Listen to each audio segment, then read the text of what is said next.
Doenças raras, não é mesmo? Considera-se doença rara aquela que afeta até 65 pessoas em cada 100 mil indivíduos. Hoje falaremos sobre a doença de Batten, que recebe seu nome do pediatra e neurologista britânico Frederick Batten, médico que a descreveu pela primeira vez em 1903.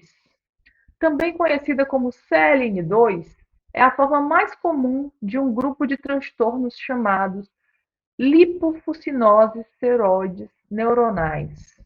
Para esse episódio, convidamos a doutora Denise Carvalho de Andrade e o senhor Bruno Marinho, pai do Super Francisquinho, e que, em nome da Associação Brasileira de Doenças Genéticas, ACDG, damos as boas-vindas e agradecemos a vocês por estarem conosco aqui no mês de junho, que é dedicado à conscientização e divulgação de informações de qualidade sobre a doença de Batten.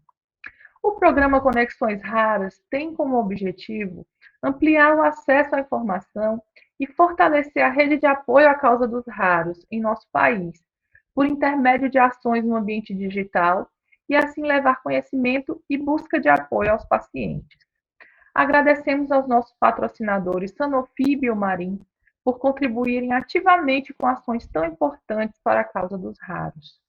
É importante lembrar que a CLN2 é uma doença rara, ou seja, tem poucas pessoas no mundo com essa enfermidade e, consequentemente, poucas evidências científicas, como qualquer outra doença rara. O paciente nasce com um distúrbio genético. No caso da CLN2, existe uma alteração no gene CLN2. A célula para de produzir a enzima TPP1. Isso faz com que o organismo comece a acumular substâncias tóxicas no interior das células, principalmente nas células do sistema nervoso central. É também considerada uma doença genética autossômica, recessiva, isso é, há 25% de chance de acontecer novamente na mesma família a cada gestação. Quer saber por que isso acontece? Então fica aqui com a gente até o final, que o programa de hoje está imperdível. Aproveite para se inscrever no nosso canal, clique aqui no botãozinho vermelho e fica por dentro dos próximos encontros. Para darmos início às apresentações do episódio do programa Conexões Raras de hoje, chamamos para bater um papo conosco a doutora Denise Carvalho de Andrade, médica geneticista formada pela Universidade Federal do Ceará, UFC, em 2001, conquistada em primeiro lugar do complexo escolar Walter Priscílio, Maternidade Escola Assis Chateaubriand, da Universidade Federal do Ceará, especialista em genética médica, elaboradora técnica de texto e conteúdo científico da primeira caderneta do raro para o Ministério da Saúde, com alcance para a melhoria da saúde de aproximadamente 13 milhões de brasileiros. Especialista em genética médica pela Associação Médica Brasileira, mestrado em Ciências Fisiológicas e doutorado em Genética pela USP, presidente da Regional Norte e Nordeste da Sociedade Brasileira de Genética Médica e Genômica, SCGM, vice-coordenadora do curso de Medicina da Universidade Estadual do Ceará, professora adjunta concursada de Genética Médica na UEC, presidente do Núcleo de Inovação Tecnológica da Universidade Estadual do Ceará, membro titular da Sociedade Americana e Europeia de Genética Médica, detentora de publicações e patentes nacionais e internacionais no Brasil e outras aprovadas nos Estados Unidos e Europa, além de ser médica e geneticista voluntária na APAI Fortaleza. Que honra tê-la conosco. Seja muito bem-vinda, doutora Denise. Obrigada. Estão me ouvindo bem? Sim. Quero agradecer imensamente o convite à CDG, à Ana, a toda a equipe, às famílias, a bela família do Bruno, né, que está aqui hoje presente, e todas as famílias portadoras de CLN2. Esse assunto hoje é muito importante. quando a Ana iniciou falando sobre o conceito de doenças raras, né, que são doenças que afetam pelo menos 65 pessoas em 100 mil, esse conceito, seguido pela OMS, aqui no Brasil, tem sido ampliado a partir da publicação, esse ano, em abril, da linha de cuidados dos pacientes com doenças raras pelo Ministério da Saúde. E hoje nós temos um conceito que engloba a importância dessas doenças serem crônicas, progressivas, na sua maioria genética, e que, em muitos casos, o diagnóstico precoce, com o aumento do tipo de tratamento específico, tem feito a diferença na vida das pessoas, dos pacientes e das famílias. Então, nós estamos passando por um momento de transformação, de ampliação de conceito, e esse ano também publicamos a caderneta do Raro. Começamos com a mascote Rarinha, que é a prima do Zé Gotinha, e ela veio para ficar, para sempre. Ela vai ser parte da família e ela tem uma caricatura toda voltada para, por exemplo, o perfil da lipofucinose seróide neuronal tipo 2. Se vocês observarem, ela é uma menininha que levanta a mão assim, como se estivesse dizendo: eu estou aqui, eu existo, olhem para mim. Ela tem um cabelinho diferente, ela tem um super símbolo do pezinho, ressaltando o teste do pezinho, que está sendo ampliado no nosso país em 5 etapas. Então, existe muita chance, por exemplo, da própria lipofucinose no futuro ser englobada no teste do pezinho. E ela veio para ficar como mascote. Ela está toda a vida que nós temos uma ação de educomunicação em doenças raras, ela vem, em primeiro lugar, para chamar a atenção e a adesão das crianças, das famílias, em associando a rarinha às doenças raras, tem sido muito positiva. Em continuidade a isso, a caderneta do raro, que a caderneta do raro veio preencher uma lacuna que não existia no nosso Brasil, existia a caderneta da criança, existia a caderneta da gestante e não existia uma caderneta voltada para o paciente com doença rara, a pessoa com doença rara. E isso está fazendo muita diferença na vida de todos os pacientes, uma vez que esse documento pode ser levado para todos os lugares com informações importantes, relevantes, porque doença rara, como o nome diz, existe muito desconhecimento, muita falta de informação. Então, às vezes, os profissionais de saúde tinham até medo de acolher uma pessoa com doença rara. E essa conexão que a caderneta vai fazer entre os mundos, entre os locais de atendimento, é visando exatamente derrubar esse medo, quebrar paradigmas, para que nós possamos avançar e fazer um diagnóstico cada vez mais precoce, como, por exemplo, no caso da lipofucinose seróide neuronal tipo 2, que é uma doença lisossômica raríssima e que tem tratamento, hoje em dia. Um tratamento que eu estou tendo a oportunidade, por exemplo, de duas pacientes que eu diagnostiquei com doença de Batten, serem beneficiadas com esse tratamento. Então, é de suma importância que a gente siga todas essas novas experiências que o Brasil está nos oferecendo. Inclusive, tem sido tema em países da Europa, Portugal, essas nossas ações de educomunicação de doenças raras e da caderneta do raro, pedindo informações para conseguirem fazer algo semelhante. Nós estamos servindo de exemplo para o mundo. Isso tem sido muito gratificante no nosso trabalho, porque nós sabemos que o nosso foco é melhorar a vida do paciente. Tudo que for feito de maneira eficaz para que esse diagnóstico seja o mais rápido possível e o tratamento instituído, vai ser feito nesse sentido, sim. Perfeito, doutora. Que bacana, né? E, de certa forma, o nosso programa também contribui, né? Tomando Com forças certeza. aqui com a caderneta do Raro, em formatos audiovisuais aí, que ajudem nesse processo de compartilhamento de informações, né? Quanto mais pessoas cientes né, da existência das doenças genéticas raras, né, a gente vai ter muito a força nessa direção do diagnóstico precoce, né?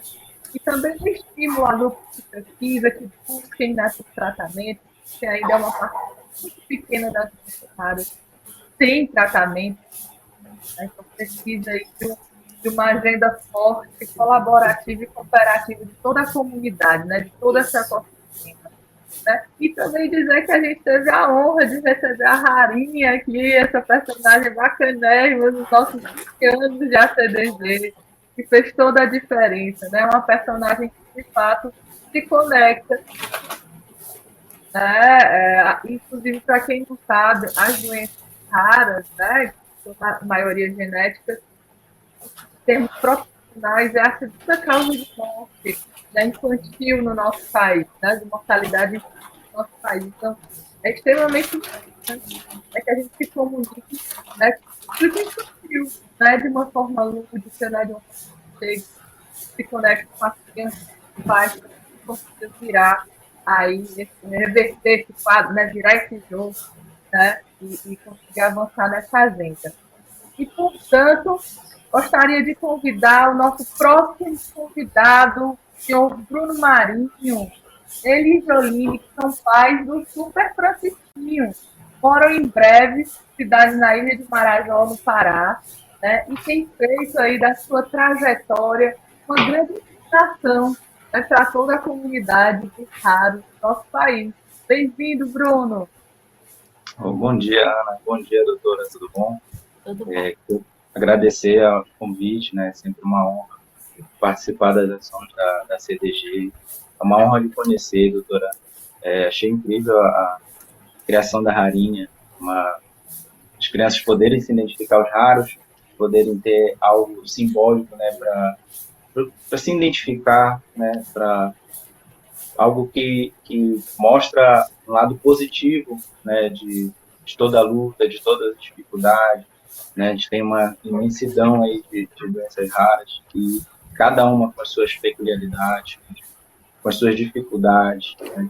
Seu dia a dia não é fácil, né? Com a família, então ter algo que simboliza essa inclusão, dá uma ideia positiva, passa uma perspectiva boa para todos os raros, principalmente para o público infantil, né? Desses raros, é fantástico. E é muito bom também a gente ver que quando o Brasil, as ações aqui que a gente realiza, né, servem de exemplo para fora, né, na Europa, nos Estados Unidos, a gente fica muito feliz. E a gente só tem a agradecer o convite, a participação, e é sempre muito importante falar, né, sobre cada doença rara. A gente levanta essa bandeira da doença de Batten, da cinose. Hoje a gente gosta muito de falar, o diagnóstico ele é sempre pesado, é sempre difícil, mas quando a gente passa dessa fase, quando a gente passa dessa barreira, dessa dificuldade, dessa fase, quando a gente pula essa etapa do diagnóstico e começa a enfrentar mesmo a doença e começa a ver o tratamento, mas principalmente quando esse tratamento começa a ser eficaz, quando a gente começa a ver melhoras nos nossos filhos, minimamente que seja, é muito, muito gratificante, é esperançoso, faz a gente olhar de novo para frente, faz a gente ter boas perspectivas e sonhar com uma qualidade de vida melhor para os nossos filhos, né? Então a gente fica muito, muito feliz de poder contar essa experiência que a gente tem com o Francisco e poder disseminar a informação, a gente fica muito feliz. Obrigado pelo convite. Bacana, essa família maravilhosa aí que semeia esperança, né, por todo o Brasil, né? Qualidade de vida para as nossas crianças é o que a gente quer na nossa luta. Né? E moderando essa conversa estarei eu, Ana Benício, professora universitária e fundadora da Ubuntu de Inteligência Criativa, idealizadores desse projeto, juntamente com a super equipe da CDG, a qual agradecemos imensamente em nome da doutora Mônica Beraldo. Hoje vamos começar de uma forma diferente o nosso programa, hein? A gente vai bater uma bola rapidinho aqui sobre mitos e verdades acerca da CLN2 com a doutora Denise, antes das perguntas, tá certo? Doutora, vamos lá. A CLN2 começa a se manifestar logo após o nascimento. Mito ou verdade? Mito. Isso é um mito. Porque a manifestação, na verdade, ela vai se dar normalmente mais para frente, não é logo após o nascimento.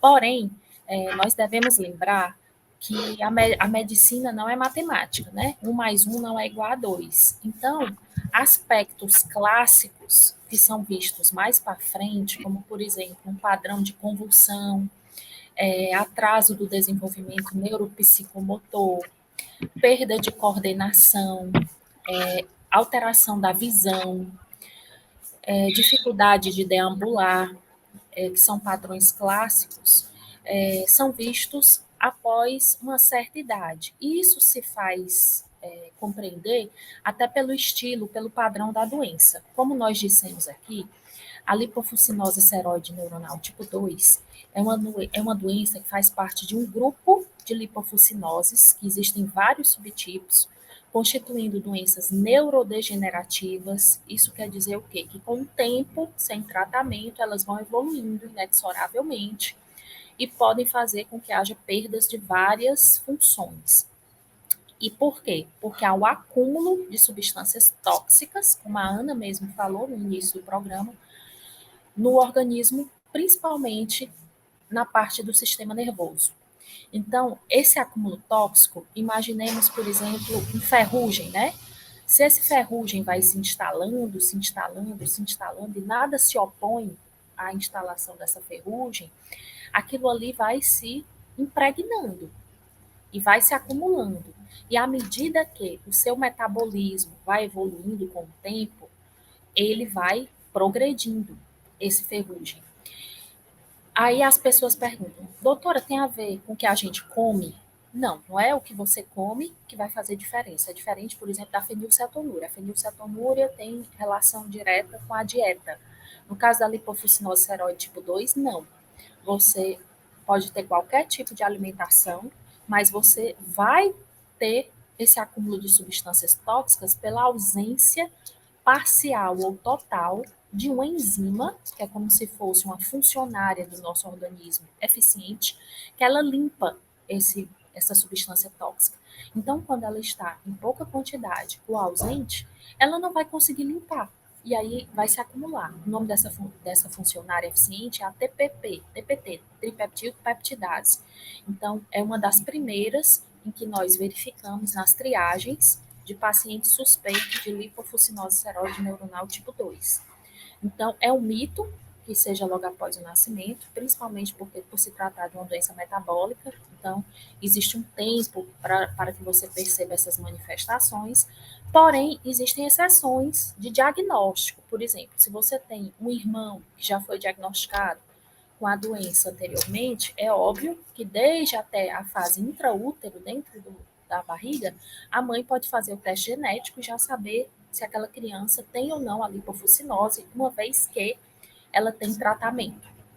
Então, já ao nascimento, já se pode programar o início desse tratamento, como é que ele vai ser, como é que ele vai ocorrer, tá certo? Mas estar atento, obviamente, apesar das manifestações ocorrerem com o tempo, a todas as crianças nascidas. Por quê? Porque pequenas sutilezas de diferença, a gente lembrar que a doença não lê o livro. Eu já tive paciente, como eu disse para vocês, que houve manifestação bem precoce, que são os casos atípicos, e outros bem mais tardios. Então, também não podemos dizer que só investigar se o paciente tiver uma convulsão após 2 anos de idade, ou se vier junto de um atraso do desenvolvimento de coordenação, ou se for uma alteração visual. Às vezes as coisas acontecem em ordens diferentes. Perfeito. Vamos à segunda questão, doutora. Atraso no desenvolvimento motor são os primeiros sinais da doença? Mito ou verdade? Na verdade, não são os primeiros, tá? Pode abrir com a convulsão também. Se a gente for atrelar que a convulsão vai causar o atraso do desenvolvimento, então logo depois você vai observar o atraso do desenvolvimento, porque a gente sabe que excesso de convulsões vai danificar os neurônios, principalmente no caso da lipofuscinose seroide tipo 2, em que as convulsões elas tendem a ser não controladas pelos anticonvulsivantes. É importante a gente fazer uso da terapia de reposição realmente enzimática, porque os anticonvulsivantes sozinhos não vão dar conta. A história natural da doença normalmente ocorre e, com o tempo, as crianças e as mães ficam muito angustiadas, porque dizem, doutora, nenhum anticonvulsivante mais está dando conta. A gente associa, troca, e ela continua tendo convulsão, continua internando. Então, o atraso do desenvolvimento, ele é, na verdade, o desembocar de várias alterações, né? Então, ele se reflete de maneira geral, por quê? Porque ele engloba atraso da coordenação, vai refletir em atraso do desenvolvimento, e atraso da visão também, convulsão refratária, mas ter cuidado, porque o quadro pode abrir com quadro de convulsões, por exemplo. E os danos causados pela doença podem ser revertidos. É um mito ou verdade? As doenças lisossômicas, elas costumam, quando o tratamento é instituído, aquilo que foi perdido é difícil de ser revertido. Então, costuma ser verdade até certo ponto que a gente vai conseguir, dali para frente, que foi instituído o tratamento, controlar. Eu estava ouvindo bem o Bruno falando, né, do Francisquinho, e o que acontece? A partir do momento que a gente faz o diagnóstico, realmente só o fato da história natural da doença não progredir, isso aí já é sensacional, porque a doença ela é progressiva. Então, se o tratamento já está parando essa história natural e ainda está dando pequenas melhoras, é porque esse tratamento está sendo sensacional, Bruno, certo? Sei. Porque além dele estar evitando a progressão, ele ainda está dando melhoras. E, então, o que é o grande alerta aqui? É fazer o diagnóstico precoce exatamente por isso, porque aquilo que é perdido é difícil de ser revertido. Muito pouco é revertido. Então, fazer o diagnóstico precoce faz com que você evite que a doença se instale e você realmente vai ter um resultado excelente desde o início do tratamento. Se você, quanto mais tarde você inicia esse tratamento, mais difícil vai ser essa reversão. Tanto é que existem até scores que as crianças são submetidas neurologicamente para ver se dentro daquele score elas ainda vão ter resposta satisfatória e até quanto. Por quê? Porque o que foi perdido, lamentavelmente, vai ser muito difícil de ter alguma repercussão.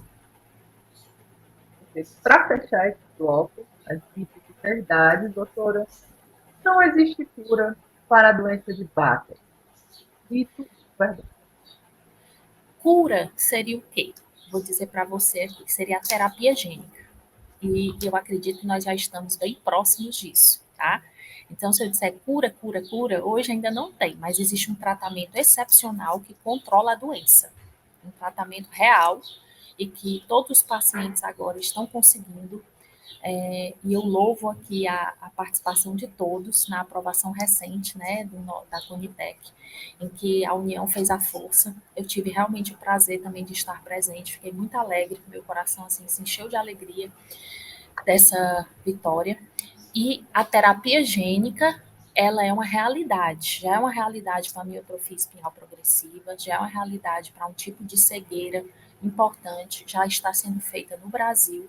E para vocês terem ideia, ela é instituída com poucos dias de vida e crianças que não andariam, ficariam dependentes de ventilação na amiotrofia espinhal progressiva estão andando, estão respirando normalmente, uma doença gravíssima. Então, imagine o que a terapia gênica não é capaz de fazer em relação à lipofuscinose seroide neuronal tipo 2, que não tem esse envolvimento respiratório, que é uma doença que pode ser que os efeitos da terapia gênica sejam assim extraordinários, porque você imagina, se não atingimos nem o pulmão, Então, você imagina você conseguir precocemente instalar aquele gene correto no local e ele ficar produzindo a enzima.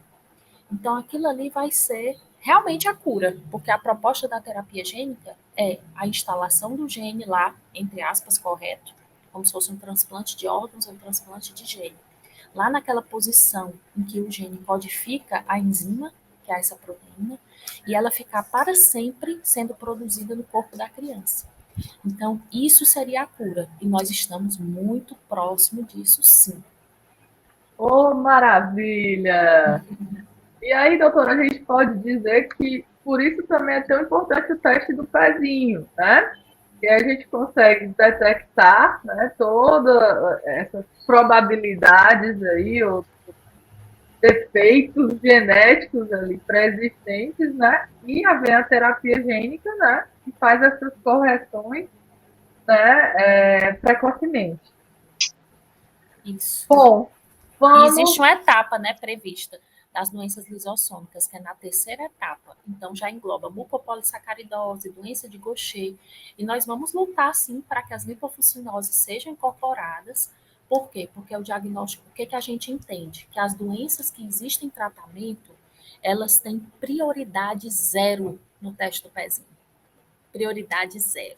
Tem que estar, é indiscutível. Perfeito, excelente. A gente tem conversado muito sobre isso, inclusive, quem quiser mais, tem um programa Conexões Raras, que está incrível, sobre o teste do pezinho. Vai lá no canal da CDG e localiza, que você vai amar esse programa. Vamos às perguntas? Então, para começar agora o nosso bloco de perguntas, novamente para a doutora Denise, a gente sabe que doenças genéticas podem ser herdadas dos pais quando ambos têm um gene, né, para aquela doença. Ou pode ser herdado por um dos progenitores, como funciona no caso da CLN2. Como funciona no caso da CLN2, doutora? É genética? É herdada por um dos progenitores? Como funciona? Pronto, a CLN2, ela é de caráter autossômico recessivo, né, que nós chamamos. Então, o que acontece? Normalmente, os pais são portadores assintomáticos da doença, e quando ocorre aleatoriamente a junção dos dois genes, um vindo do pai e outro da mãe, na criança, a doença se manifesta. Isso quer dizer o quê? Que o pai e a mãe conseguem manter a produção da enzima pelo outro alelo que não foi alterado, o outro gene. Mas, infelizmente, a criança que herdou os dois alelos, que tem a alteração na proteína, não vai conseguir suprir adequadamente. E essa chance é de 25%. Por quê? Porque é a chance do encontro dos dois alelos, vindo um do pai, outro da mãe. Existem casos raríssimos de mosaicismo germinativo, que fica difícil de provar, mas são bem raros, onde, na verdade, um dos pais é portador e pode, eventualmente, pelo mosaicismo, a existência de duas linhagens celulares diferentes nas gônadas, a criança também herdar a outra mutação. Perfeito. Agora, Bruno, a gente gostaria de saber um pouco mais o que levou vocês a procurar um médico por causa do Francisco. Né? Que sintoma ou alteração ele apresentou inicialmente?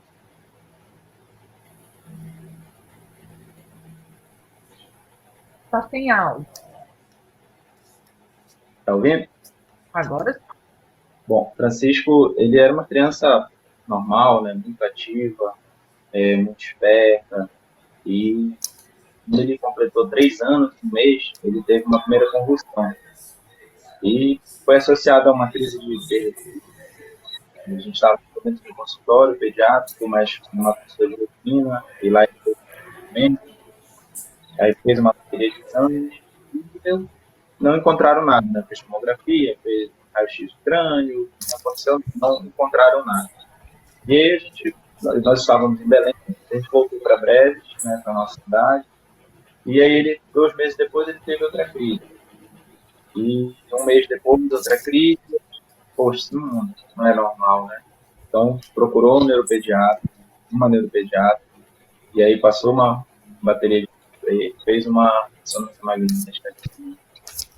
Aí, na ressonância, já apresentava uma atrofia do policito velado. E a a expertise de começar a pensar que poderia não ser uma epilepsia comum. Lembro que na época, na consulta, ela perguntou como era a coordenação motora do Francisco, e na época, no momento, então, ele tinha coordenação motora perfeita. Era uma criança muito ativa, muito estimulada. E aí nós voltamos para Breves, e acho que iniciou a pandemia, e aí o Francisco começou a ter, acho que mais 2 ou 3 crises, ele fazia uso de uma medicação. Posteriormente, a gente descobriu que ela era contraindicada, né, para CLM, mas ele começou a ser tratado como epilepsia comum. Quando aumentou essa dosagem da medicação, ele praticamente ele não conseguia mais andar. E começou a ter sono, a fala começou a estagnar, e aí nós voltamos para Belém, fomos em nova consulta, ele passou por um reajuste de medicamento, e aí naquele momento ele se encontrou. Só que aí a doutora pediu um painel genético, né? Naquele momento ele teve um do anticonvulsivante, ele se estabilizou e ficou bem, mas ela passou o painel genético. Então saiu o resultado, infelizmente, fosse nós dois, né? E aí a gente entrou em desespero, né? Não sabia o que fazer, ficou meio sem chão, mas seguimos na luta, né? Para tentar descobrir o que era, para tentar conhecer mais a doença, aquela fase de aceitação, que não é, porque naquele momento a gente tinha um diagnóstico horrível, mas ele estava bem, né? Então a gente ficava naquela, a gente tanto que o exame dele era sugestivo ali com leucocinose, porque tinha uma mutação diferente. Não tinha sido catalogada ainda as 2 mutações que ele apresentava. Então a gente fez um teste enzimático, e aí demorou mais um pouco, né? Ele também continuava bem, mas aí quando fez esse teste enzimático, realmente confirmou, né? Reafirmou, e a gente já partiu em busca do tratamento. Perfeito. E doutora Denise, e o pediatra deve observar e desconfiar que pode haver algo a mais por trás desse transtorno? Quais são as primeiras estratégias usadas para diagnosticar um paciente e quais os exames devem ser pedidos? Perfeito. O que é que eu sempre digo? Vamos fazer aqui um exercício, uma brincadeira rápida. Fechem os olhos e imaginem o cheiro de uma laranja. Imaginaram o cheiro da laranja? Todo mundo imaginou e sente, né?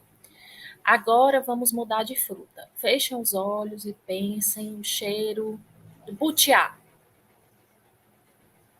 Butiá é uma fruta que... Alguém conhece aqui o butiá? Olha, o Bruno não conhece, a Ana não conhece, né?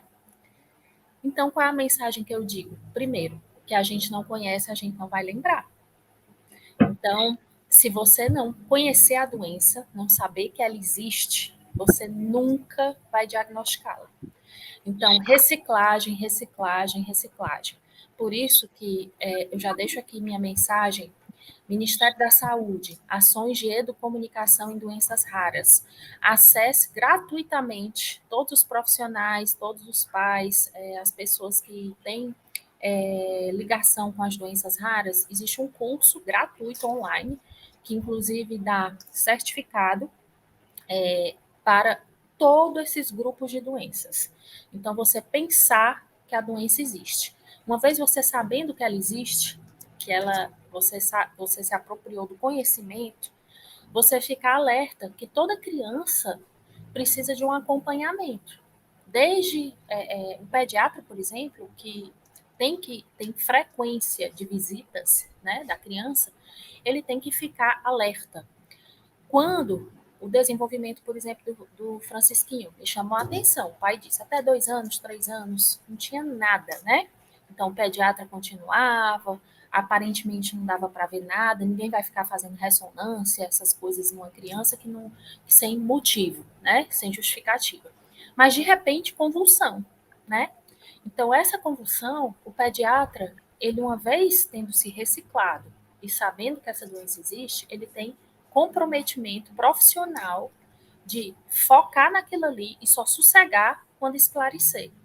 Procurando as equipes de apoio, obviamente, procurando os colegas geneticistas, né, que são expertises em doenças raras, discutindo os casos e só sossegar quando chegar a um esclarecimento. Ah, é uma epilepsia familiar, é uma doença metabólica, fazer as triagens, os rastreios, até porque é muito simples e nós temos um apoio diagnóstico muito grande, tanto das associações, como por exemplo a CDG, outras associações, que dão suporte, orientação, arranjam kits de graça para testar. Então, não é motivo não fazer o teste, não fazer a triagem. E são triagens simples. Às vezes, só uma gotinha de sangue no papel filtro para ver a dosagem da enzima está baixa, ou então até a própria saliva nesses kits de painéis, onde você envia e já tem um direcionamento. Às vezes acontece essas duas etapas, como o Bruno falou, que é a etapa de você ver molecularmente no DNA e depois ter que comprovar na proteína. Porque a gente tem que lembrar lá da biologia, né, que a gente estudou, o dogma da biologia, DNA, RNA e proteína. O que acontece? A proteína que faz toda aquela função, é como eu falei, a funcionária efetiva. O DNA dá o comando, né? Então, você tem que verificar se realmente o comando e a proteína estão compatíveis, se tem a mutação e se realmente a proteína está baixa ou ausente. Então, uma vez fazendo essa checagem, que como eu falei é muito simples, ou pela saliva e uma gotinha de sangue, você diagnosticando, você passa a ter todos os direitos do tratamento do paciente com doença de Batten. E lembrando, essa doença é genética, obviamente, mas tudo tem tratamento da terapia pela medicamento, mas também ambiental. Então, uma equipe multidisciplinar de suporte eficiente é fundamental. Ninguém progride se não as duas coisas juntinhas, tá? Então, terapeuta ocupacional, fisioterapeuta, um excelente neurologista, um excelente neuropediatra, um excelente geneticista. Se nós não andarmos em equipe e definirmos que temos que ser juntos, todos os profissionais, a gente não vai ter um tratamento máximo de sucesso. Tudo isso vai depender da união da equipe e do comprometimento. Às vezes eu digo para os pacientes, olha, às vezes o fonoaudiólogo não conhece uma doença rara, mas se ele tiver interesse, fique com ele.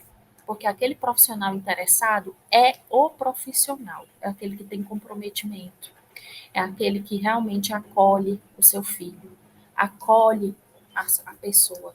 E isso aí você sente lá dentro. Você diz assim, poxa, eu escolhi a pessoa certa para cuidar dessa parte do meu filho, né? Perfeito, doutora. A jornada do Super Francisquinho nesse quesito é um exemplo aí de sucesso e que, de fato, é uma semente de esperança, né, para todos os pacientes aí, CLN2.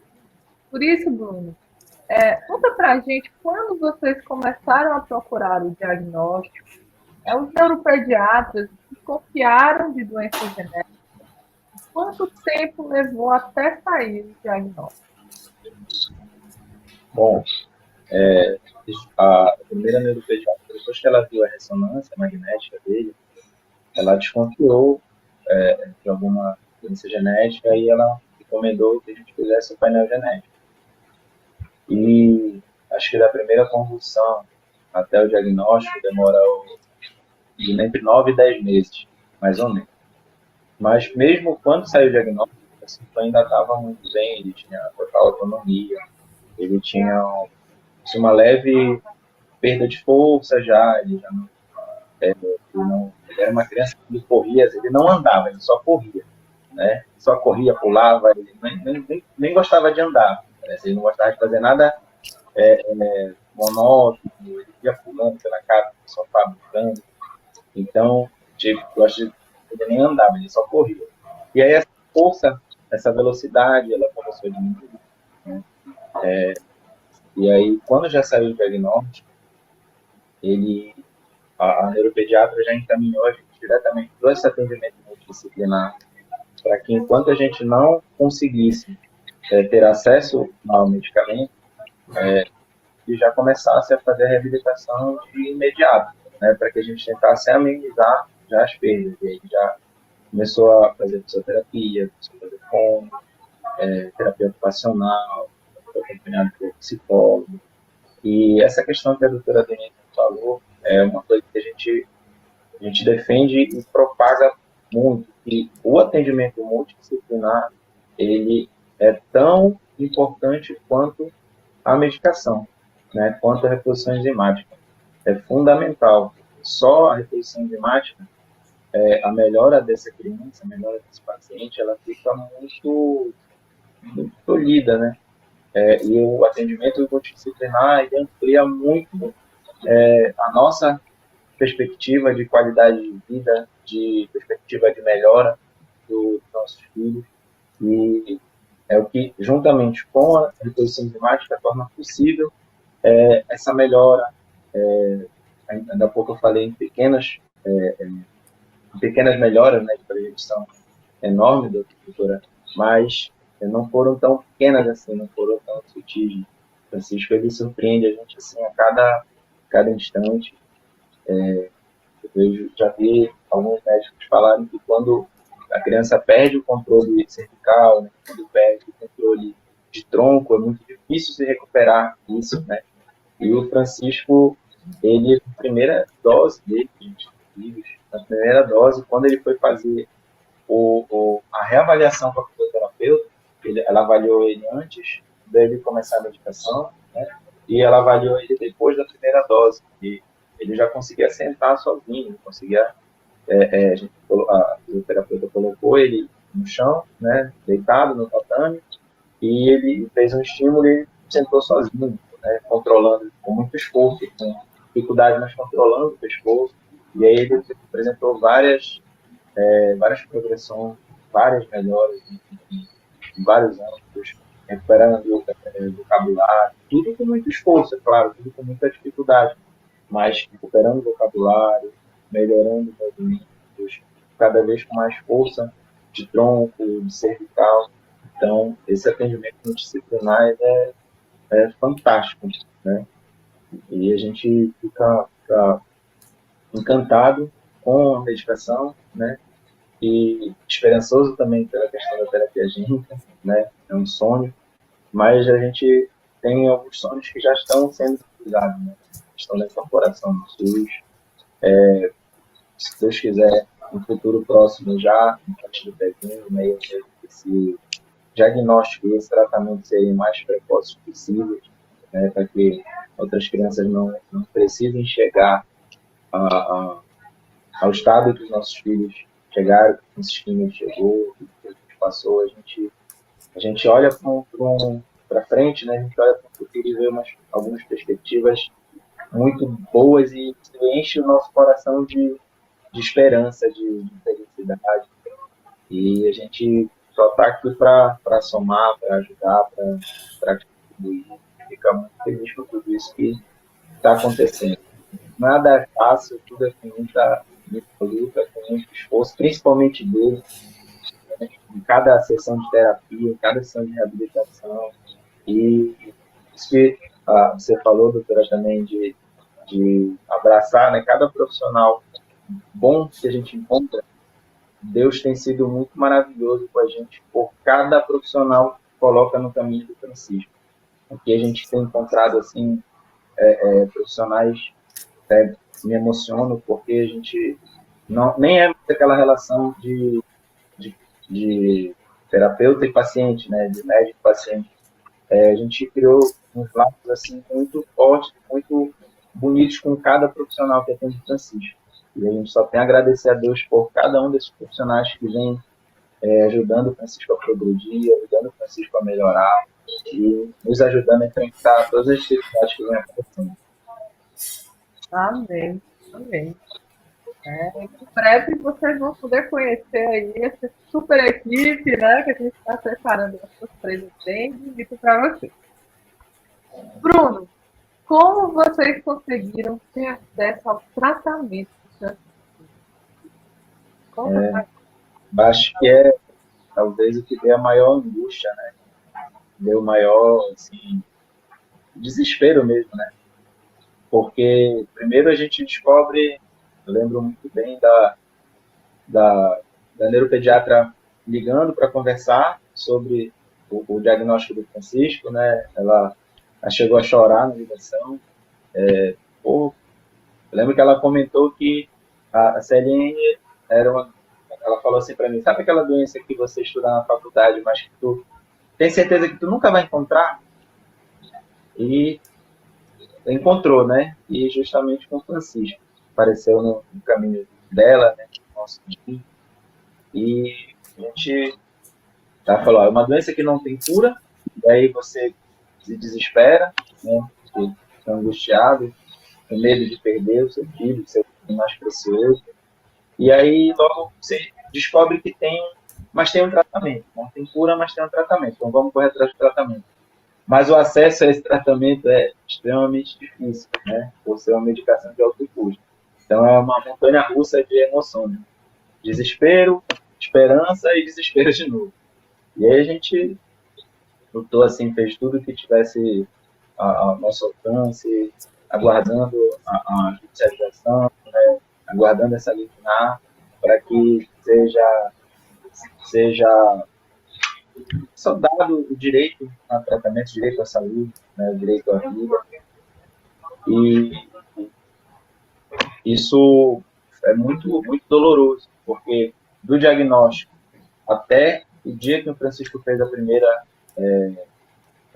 infusão do Brineura, demorou exatamente 1 ano. Então, às vezes a gente pensa, né, poxa, ele não precisava ter tido tantas perdas. A gente pensa, poxa, se ele tivesse feito em fevereiro de 2021, em março de 2021, em abril de 2021, poxa, ele ainda andava. Mas a gente conseguiu em agosto do ano passado, né? E para nossa surpresa, para acalmar nosso coração, ele desde a primeira fase ele já foi tendo melhoras, foi progredindo e a gente foi aprendendo um dia de cada vez, né? Orando, tudo isso que a gente passa fortalece muito a fé, né? A resiliência, a esperança, e a gente está todos os dias a aprender com ele. Ele ensina muito mais a gente do que ele me ajuda muito mais do que a gente tem para ajudar ele. Assim como todas as outras crianças, né, são realmente crianças incríveis, tem uma força assim que não dá nem para mensurar. E a gente acompanha cada uma das crianças, né, conversa com cada pai, cada mãe, angustiado, e a gente tem sempre essa mensagem de que vai dar certo, a medicação, ela, graças a Deus, é eficiente, é eficaz, ajuda os filhos a melhorar e dá muita esperança de dias melhores. Aproveitando o assunto, vale lembrar que a Comissão Nacional de Incorporação de Tecnologias do Sistema Único de Saúde, CONITEC, finalizou em novembro do ano passado a consulta pública para a incorporação do medicamento Brineura e para a progressão da doença de Batten, também conhecida como CLN2. A consulta teve o parecer positivo da população brasileira para a incorporação do Sistema Único de Saúde, dispondo de 2.200 contribuições favoráveis ao tratamento. Porém, mesmo com a aceitação da sociedade, a Comitec decidiu por não incorporar, alegando que não existiam evidências suficientes que o tratamento pudesse ser feito.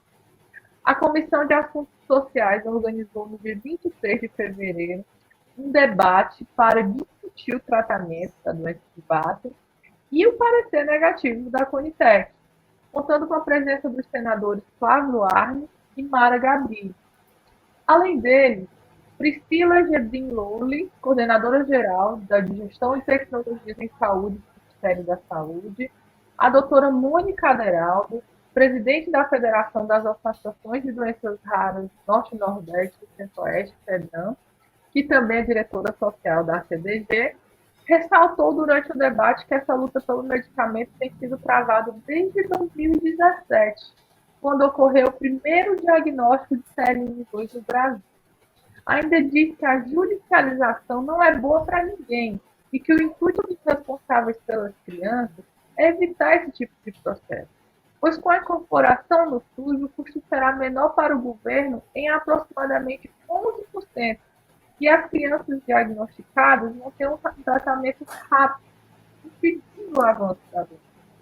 A doutora Mara Lúcia pontuou em suas considerações finais que a Conitec fala de impacto orçamentário, mas que ele já existe através da judicialização, ou seja, no final vem todo no mesmo governo, então o impacto já existiria, porém de forma inadequada e tardiamente. A incorporação apenas faz com que o tratamento seja feito da forma correta. E após rodadas de consulta e audiências públicas em parecer preliminar negativo, a Conitec recomendou a incorporação e fornecimento do euro alfa-feliponase do Sistema Único de Saúde. O medicamento é o único capaz de frear a progressão da lipofuscinose esteroide neuronal do tipo 2, uma forma da doença de Bach. De acordo com a portaria número 39, de 20 de abril de 2022, da Secretaria de Ciência, Tecnologia e Inovação e Insumos Estratégicos do Ministério da Saúde, a partir de agora, o governo tem até 180 dias para disponibilizar o medicamento após a publicação no Diário Oficial da União, portanto, deve ocorrer ainda em. Então, doutora Denise, sabemos que a aprovação desse pleito é uma vitória para a comunidade universitária, principalmente familiares e médicos especialistas que lidam com a CLN2 no seu dia a dia. O tratamento medicamentoso induz a redução do depósito de lipofuscina nas células neuronais. E apesar de ainda não haver cura para a CLN2, a doença pode ter outros cuidados multidisciplinares, proporcionando mais qualidade de vida aos pacientes, familiares e rede de apoio. Quais seriam essas outras medidas que não são medicamentosas? Pronto, perfeito, Ana. Como nós falamos inicialmente, a terapia medicamentosa ela é fundamental, mas ela não é exclusiva para a melhora do paciente. Com certeza, também é fundamental uma excelente equipe multidisciplinar.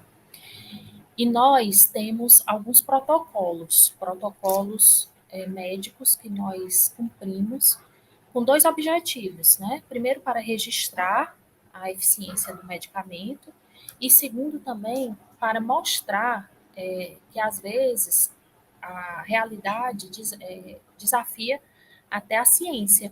Nós temos aí algumas bulas de medicamentos que iniciaram incorporando apenas alguns grupos de pacientes em algumas doenças. E a prática mostrou que outros grupos deveriam ser beneficiados, né? Então, nós temos que fazer, o Bruno deu até um exemplo, antes de começar a doença, nós, no marco zero, fazer todos os testes, com fisioterapia motora, avaliação da físio, avaliação de fono, no caso da lipofuscinose esteroide neuronal tipo 2, muito importante avaliar como é que está a alimentação, a deglutição da criança, a parte dos scores de força e avaliação neurológica, tudo isso no marco zero, é o tripé principal. Apesar de que eu sempre peço um check-up geral do paciente. Hemograma, exames de sangue, peço exame de imagem, tudo no marco zero. E, periodicamente, nós vamos avaliando o paciente que recebe o tratamento. E eu sempre peço aos pais também que filmem, né? Filmem seus filhos. Hoje em dia a gente tem uma tecnologia tão avançada, às vezes são ganhos que não coincidem na hora, lá na fisioterapia, da avaliação pós-injeção da enzima, mas que você presencia na sua residência. Então, filme, leve, mostre as aquisições, porque isso tudo a gente incorpora tanto nos protocolos científicos, como para reforçar a necessidade da manutenção do tratamento. E, claro, elogiar aquilo que está dando certo, né? Porque, afinal de contas, políticas à parte, qualquer coisa aqui à parte. Não estamos discutindo nem política, nem religião, nem futebol. Isso aí não se discute. Mas o governo tem abraçado, né, as nossas causas. Então, existe uma entrada nesse governo que a gente pode mostrar, a gente tem uma voz, e isso é muito importante, porque ele nos escuta. Na hora que você tem uma melhora, ele diz, ops, realmente, e abraça, acolhe. E aquilo ali, como o Bruno falou, tira tanta angústia, tanta noite sem sono da família, porque na hora que um medicamento ele passa a ter uma fluidez pelo sistema, ele chega em menos de um mês. Em menos de um mês ele está disponível para você. Você vai buscar, você tem acesso na farmácia central do hospital em que a criança está vinculada. Diferente de você entrar com um processo e ficar pedindo a Deus todo dia que ele seja julgado, que alguma hora chegue essa medicação, e no dia a dia você está vendo ali as pequenas conquistas que poderiam ter sido evitadas, perdas por causa disso. Então, eu só tenho a parabenizar as famílias que lutaram antes. Por quê?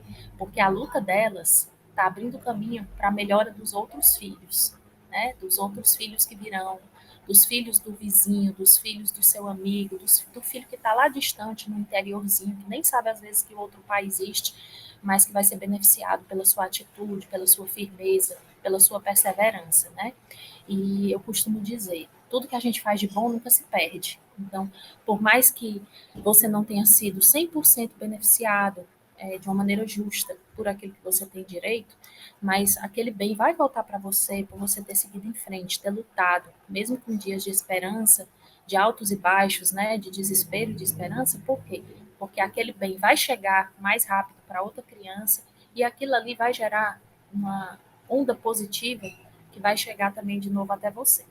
Então, fechando aí, sempre perseverar com a equipe multidisciplinar, antes, durante e depois, todo o tempo, que elas são fundamentais para mensurar e medir as aquisições, e o geneticista, por exemplo, para fazer o aconselhamento genético, que imediatamente, ele sabendo do tipo de herança, existem na literatura e no dia a dia várias crianças que foram beneficiadas muito precocemente e que praticamente não tiveram perdas. Por quê? Porque na gestação já se começou a programar a terapia. Perfeito, doutor, perfeito. E essa sua fala, né, da importância de estarmos juntos, né, nessa luta pela causa dos raros, me lembra muito quando eu me apresento como semeadora de tâmaras. Eu não sei se vocês conhecem, né, a história, mas se você plantar uma sementinha de tâmara, ela demora em média 80 anos para germinar. Até a gente diz, geralmente quem planta tâmaras não come tâmaras, né? Que não é o caso, porque graças a Deus a gente está construindo essas conquistas juntos, né, já se beneficiando delas, mas com certeza essas sementes vão germinar ainda mais forte para as próximas gerações, né? E vão se fortalecer aí de uma forma muito bonita. Como já está acontecendo, né, porque nós e é tão bonito ver, porque, doutora, uma das angústias da gente que convive, né, inclusive eu sou filha, né, de um pai que tem uma doença genética rara, né, então a gente perceber que existe um subdiagnóstico também muito grande aí, né, doutora Denise? Então, à medida que a gente for avançando nesse conhecimento, nos tratamentos, no diagnóstico, eu acredito que muitas dessas doenças que hoje são classificadas como raras, a gente vai perceber que nem estão tão raras assim quanto parece, né?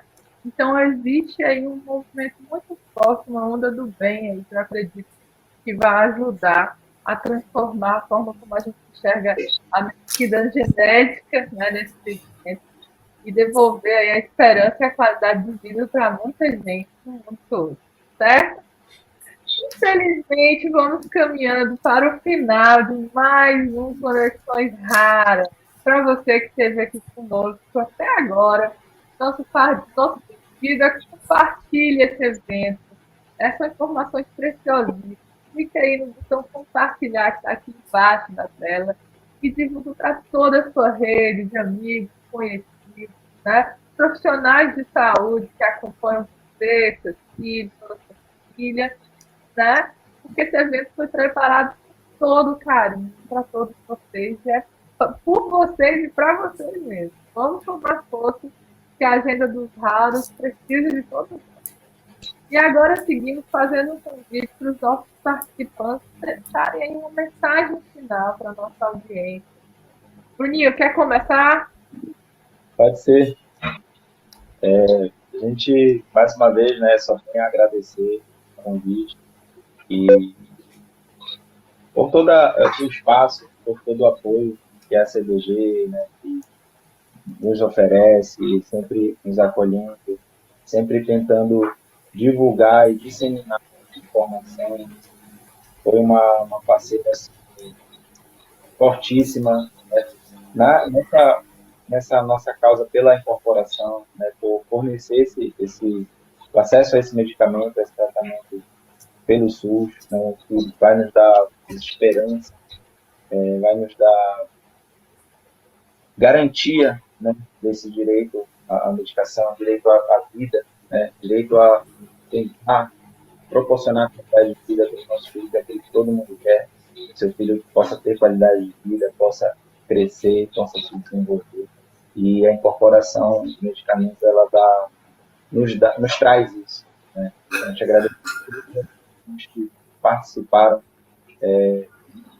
dessa força-tarefa conjunta, agradecer a todas as pessoas que se disponibilizaram um pouquinho de tempo para participar da visita pública, né, para assistir a audiência pública que estiveram do nosso lado em cada passo que a gente precisou dar. Agradecer aqui a nossa breve, nosso Marajó, nosso Pará, que abraça a causa do Francisco, a todas as pessoas que sempre estão do nosso lado, dispostas a sempre ajudar, né? Então, a gente só tem a agradecer. É um prazer, mais uma vez, estar com você, Ana, me conhecer, doutora, e que a gente puder sempre ajudar, a gente sempre está à disposição. Eu, a mãe do Francisco, a Jolina, né, minha esposa, Francisquinho, né, está sempre aqui à disposição, a família Francisquinho está sempre à disposição para somar, para ajudar, para a gente divulgar a informação mesmo e sempre a gente colaborar com o que quer que seja. Muito obrigado à CDG e a todos. Perfeito. E qual é o arroba e o perfil do Instagram que a gente pode encontrar a família Super Francisquinho? Arroba Francisco Alexandre CM. Mas se colocar Francisquinha logo nos vídeos que aparece. Ele tem muitos seguidores que a mãe dele brincando. Então, aí, ó, fica a dica, né? Vamos todos seguir aí, colar nessa família que nos enche de esperança e de alegria.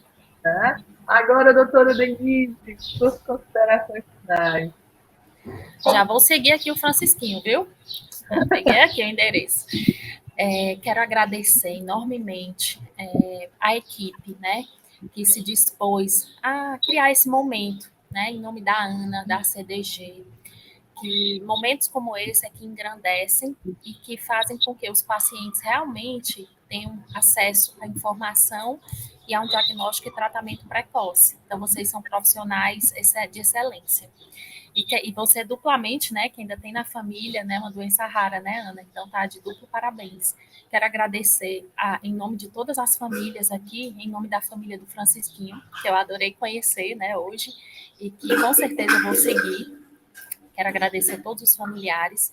Quero deixar uma mensagem final aqui para os profissionais de saúde e os profissionais afins, né? Todos envolvidos, os educadores, que são às vezes os que primeiro percebem alguma alteração no comportamento de uma criança na escola ou na creche, né, que estejam sensibilizados, de perceber que uma criança pode ser diferente. Diferente não significa ser deficiente, não significa que você deve tratar de uma maneira exclusiva, pelo amor de Deus, tenham sensibilidade. Apenas que ela precisa de uma ajuda naquele momento e que você pode fazer a diferença, né, numa observação precoce, conversando com os pais, conversando com a família, para que cuidadosamente procure um auxílio e uma ajuda profissional, que pode ser o início de uma doença que tem tratamento hoje em dia. As doenças, elas estão cada vez mais aumentando a quantidade de tratamento.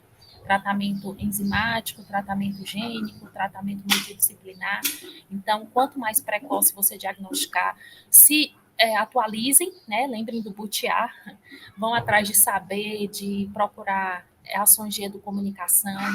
Hoje em dia, após a pandemia, isso facilitou a nossa vida em certo ponto, de você procurar, no momentos que você está em casa, que você tem tranquilidade, acessar links, né, no YouTube, às vezes já gravados, mas que são excelentes, de graça, gratuitos, né, que ficam lá, e que você pode ter excelentes informações. E a mensagem final que eu quero dizer para todo ser humano, né? Então, aqui inclui profissionais de saúde, pessoas, o vizinho, os filhos, as famílias. A minha mensagem é: não deixe de lutar, ou somente vá lutar quando acontece de alguém próximo a você ter uma doença. Lute sempre, seja humano, lute pelas pessoas, independente de aparecer doença na sua família ou não. Seja sempre um cidadão do bem. Por quê? Porque, como eu falei, ninguém nunca sabe quando a doença pode bater na sua porta, né? E se você já tem ajudado outras pessoas, se você já tem feito a sua parte como pessoa, como ser humano, independente de isso acontecer na sua família ou não, com certeza você vai ter tanta coisa boa de retorno, porque a lei do retorno ela é inexorável. Então, eu fico triste às vezes quando eu vejo que uma pessoa só vai lutar quando alguém da família teve problema, né?